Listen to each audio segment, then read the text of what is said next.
Hello කොහොමද ඔයාලට සාදරයෙන් පිළිගන්නවා MyTest YouTube channel එකට. ඉතින් අද වීඩියෝ එකේ මම ඔයාලට පෙන්නන්න යන්නේ සතිය දවසක මම මොනවද සාමාන්‍යයෙන් ගෙදර කෑමට හදන්නේ කියලා. අද උදේම පොඩි අය ඉස්කෝලේ ගියා. ඉතින් හස්බන්ඩ්යි මමයි විතරයි ගෙදර ඉන්නේ. මටත් පොඩි අපොයින්ට්මන්ට් එකක් තිබුණා. පොඩි අය ඉස්කෝලේ දාලා ඒකට ගිහින් එන ගමන් මම ලාචපල් ගියා. ලාචපල් කියන්නේ අපිට ලංකාවේ කෑම බීම ලංකාවේ තියෙන ඕනම දෙයක් ගන්න පුළුවන් තැනක්. මේක පැරිස්සර තමයි තියෙන්නේ. ඉතින් නිතරම යන්නේ නැති වුණත් මාසෙකට මම දෙපාරක් වගේ තමයි යන්නේ. ඉතින් එහෙම ගියාම ටිකක් වැඩිපුර බඩු ටිකක් අරගෙන එනවා. ඉතින් අද නම් මම එළවලු වලින් ගත්තා. මෙතන මොරුංගා කොළ පැකට් එකක් තියෙනවා. ගොටු කොළ, හීම් මිරිස්, මාළු මිරිස්, පණ්ඩක්කා, මඤ්ඤොක්කා, සුදු ලූණු ඒ වගේ දේවල් තමයි රෝල් වලට ගත්තේ. එකම පපඩම්, කන්දමුංගු පැකට් එකක්, ගම්බිරිස් කුඩු පැකට් එකක්, පරිප්පු මම කිලෝ එකේ පැකට් එකක් ගත්තා. එකම පොල් කිරි පැකට් එකක් ගත්තා. මැගි එකේ කිලෝ එක තියෙනවා. ඉතින් එකක් ගත්තා. එකම පොඩි හරි ආසයි ලංකාවේ හාල් එක කන්න. ඒක නිසා කීරි සම්බ පැකට් එකකුත් අරගත්තා. ඉතින් මම නම් ගොඩාක් එළවලු වර්ග ගත්තේ නැහැ. මොකද අපේ ගෙදර එහෙම ලොකුවට එළවලු කන්න කියලා ආස නැහැ. හස්බන්ඩ්ුයි පොඩි අයයි. ඉතින් ඒක නිසා ගොඩාක් එළවලු වර්ග ගත්තේ නැහැ. එකම ඒ ලාචපල් වල තියෙනවා බේකරි. ලංකාවේ කෑම තියෙන බේකරිස්. මම ඒකකින් මේ වගේ තැටි පාන් එකක් ගත්තා. හුඟ කාලෙකින් තමයි ලංකාවේ පාන් එකක් කන්නේ. සාමාන්‍යයෙන් ලාචපල් ගියාට මේ වගේ එළවලු අනම්මනම් දේවල් ගත්තට පාන් ගේන්නේ නැහැ. හැබැයි මම මේ බේකරි එකෙන් ගොඩාක් වෙලාවට ෂෝටිට්ස් මොනවාරි අරගෙන එනවා. ඉතින් ගෙදර කොච්චර හැදුවත් පොඩි හරි ආසයි ඒ කෑම අර ලංකාවේ කෑම ගේනවට. ඒක නිසා මම ඒ බේකරි එකෙන් ගත්තා රෝල් සහ සමෝසා. පොඩි හරි ආසයි සමෝසා කන්න.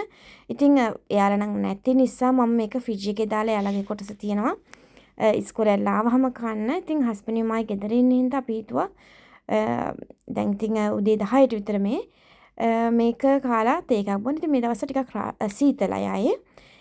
ඉතින් සීතලේ කිරිහිකුත් හදාගෙන අරගෙන ආපු ෂෝටිස්ුත් එක්ක උදේ කෑම එක ගන්න කියලා හිතුවා. උදේත් නෙමෙයි මේක දැන් 10ට විතර නිසා අර ටී ටයිම් එකක් වගේ තමයි වෙන්නේ.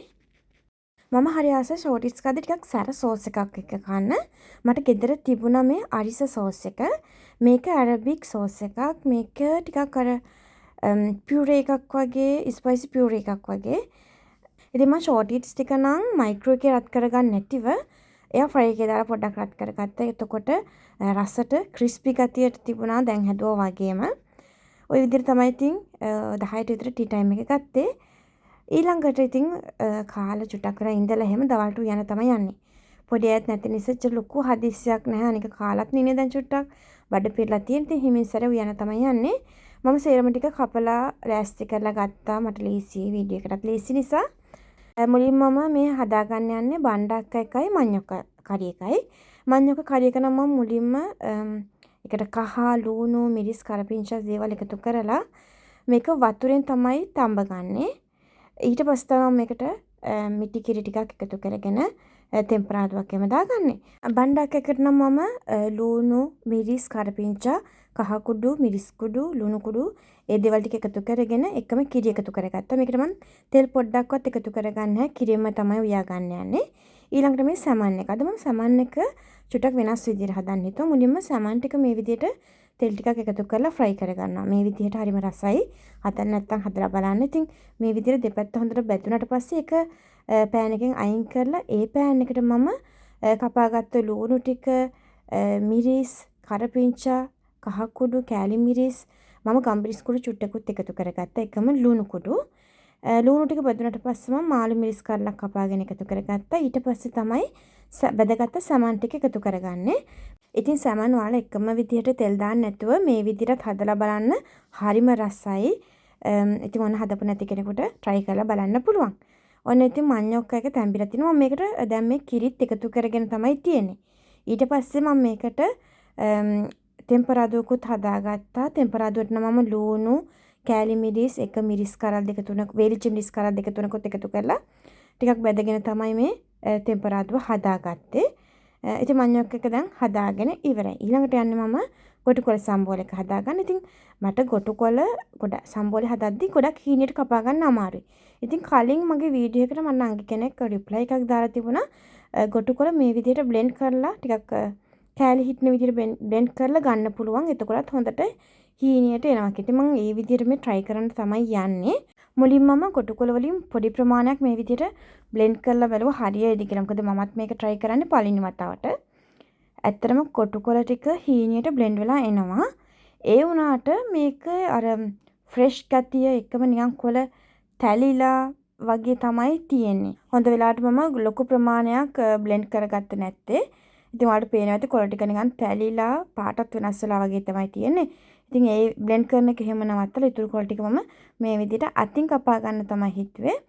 ඒකම දැනගන්න කැමතියි ඔයාලගෙන් ගොඩකොළ බ්ලෙන්ඩ් කරලා මේ විදිහට ගන්න කට්ටිය ඉන්නවා නම් මට පොඩ්ඩක් කමෙන්ට් එකක් දාගෙන යන්න ඔයාලගේ අදහසුත්. මොකද මට මේක වැරදුනාට සමහරට ඔයාලට මේක හරියනවද දන්නේ නැහනේ. ඉතින් ඒක නිසායි කමෙන්ට් එකක් දාගෙන යන්න කිව්වේ. ගොඩකොළ ටික කපා ගත්තට පස්සේ ඒකට අවශ්‍ය ලූණු, පොල් මම නම් පොල් ගත්තේ ඩෙසිකේටඩ් පොල්. මම ඩෙසිකේටඩ් පොල් ටිකක් කට් කරලා ගත්ත නිසායි අර නිකන් දුන් දානවා වගේ තිබුණේ. ඒකම දෙහි, ගම්බිරිස් කුඩු චුට්ටක්, ලුණු කුඩු එකතු කරගෙන තමයි සම්බෝල එක හදාගත්තේ. අද මම ගොඩකොළ සම්බෝලෙට තක්කාලි උඹලකට එකතු කරගත්තේ නැහැ. මොකද ඒව එකතු කරාම පොඩි අය ඒවා තෝරලා අයින් කරනවා. ඉතින් අපරාධ නිසා මම ඒ ටික එකතු කරගත්තේ නැහැ. ඉතින් අද කෑම ටික ওই විදිහට තමයි හදාගත්තේ. ඉතින් අද දවල්ට නම් ටිකක් ලේසි සරණ මෙනු එකකට ගිය නිසා මට ගොඩාක් වෙලා ගියේ නැහැ කෑම ටික හදාගන්න. කරිස් නම් ටිකක් වැඩිපුර හදාගත්තේ පහවදා දවල්ටත් එක්ක ඇති වෙන්න. මොකද එහෙම හදාගත්තාම හරි ලේසි නිසා. ඒ වුණාට මට සමන් නම් ඉතුරුනේ නැහැ. සමන් එක වේලකට විතරයි ඉතුරුනේ. මේ බෙදන්නවම හස්බන්ඩ්ගේ බත් එක බණ්ඩක් කරන ටිකක් අඩුවෙන් බෙදුවේ. එයා කන්න අකමැති නිසා. ඒකම පබඩන් ටිකුත් බෙදලා ගත්තා මේ මෙනු එකට ගැලපෙන්න. මේ විදිහට තමයි වන්න දවල් කෑම එක හදාගත්තේ. ඉතින් කෑම ටික නම් හරිම රසට තිබුණා. ඊළඟට බලමු අපි රෑ කෑමට මම මොනවද හැදුවේ කියලා. උදේ ගෙනාපු තැටි පාන්ක තිබෙන නිසා අපි දෙන්න ඒක රෑට කන්න කියලා හිතුවා. මොකද පොඩියත් බත් කන්නේ රෑට. ඒකට මම හොඳ සැරට කරපිංචි සම්බෝලයක් හදාගන්න තමයි යන්නේ.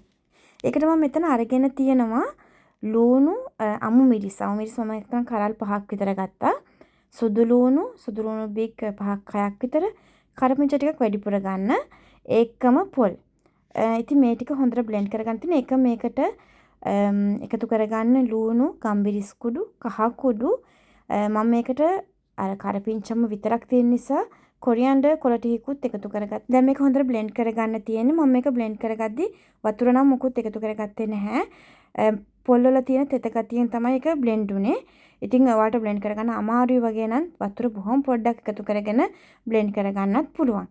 ඉතින් ඊට පස්සේ මේකට දෙහි චුට්ටකුත් එකතු කරගෙන තව ලුණු රසය අඩු නම් ඒ දේවලුත් එකතු කරලා කලාම් කරලා කැමරට ගන්න තමයි තියෙන්නේ. ඉතින් අපි ගොඩක් වෙලාවට ගෙදර හදන්නේ පොල් සම්බෝලයක්නේ. ඔන්න ඔයාලත් හදලා බලන්න මේ විදියට කරපිංචි සම්බෝලයක්. මොකද මේක ලොකු පොඩි හැමෝටම හොඳයි. ඇඟටත් ගුණයිනේ. ඉතින් මම මේකට කොරියන්ඩර් කොළ එකතු කරාට කොරියන්ඩර් කොළ එකතු කරන එක අනිවාර්ය නැහැ. කරපිංචි කොළ විතරක් එකතු කරලා මේ සම්බෝලය හදා ගන්න පුළුවන්. බීෆ් කරියකුත් ඉක්මනට හදාගත්ත පාන්කන්. ඉතින් මම කලින් වීඩියෝස් වල පෙන්නලා තියෙන නිසා හදන විදිය නම් අද පෙන්නුවේ නැහැ. පරිප්පු ටිකක් කිරට උයාගත්ත මුරුංග කොළ ටිකකුත් දාලා. ඔය ටික තමයි හදාගත්තද පාන්කන්. පාන් ටික මම මේ විදිහට කෑලි කපලා විනාඩි 3ක් විතර එයාර් ෆ්‍රයි එකේ ෆ්‍රයි කරගත්තා. එතකොට චූටි ක්‍රිස්පි ගතියක් තියෙනවා. ඒ විදිහට හරි රසයි. මේ තියෙන්නේ මම අද ගෙනාපු මුරුංග කොළ ටික. මම මේ ටික සුද්ධ කරලා හොදලා මේ විදිහට වේලෙන්න තියෙනවා. හෙට උදේට මේ ටික වේලුණාට පස්සේ මම ෆ්‍රීසර් බෑග් එකක දාලා ෆ්‍රීස් කරගන්න. එතකොට මට අවශ්‍ය වෙලාවට පාවිච්චියට ගන්න පුළුවන්. ඉතින් ඉස්සු වලට දාන්න, පරිප්පු වලට, තේ එකක් වගේ හදාගෙන බොන්න මේ මුරුංග කොළ ටික ගොඩක් වටිනවා. ඉතින් හැමතිස්සෙම අපිට කඩේ ගිහිල්ලා මුරුංග කොළ ගන්න යන්න බැරි නිසා ওই විදිහට තමයි ඉතින් අද දවසේ කෑම ටික හදාගත්තේ. අපි ආයෙ ඉක්මනින්ම තවත් අලුත් වීඩියෝ එකකින් ඔයාලට සුබ දවසක්.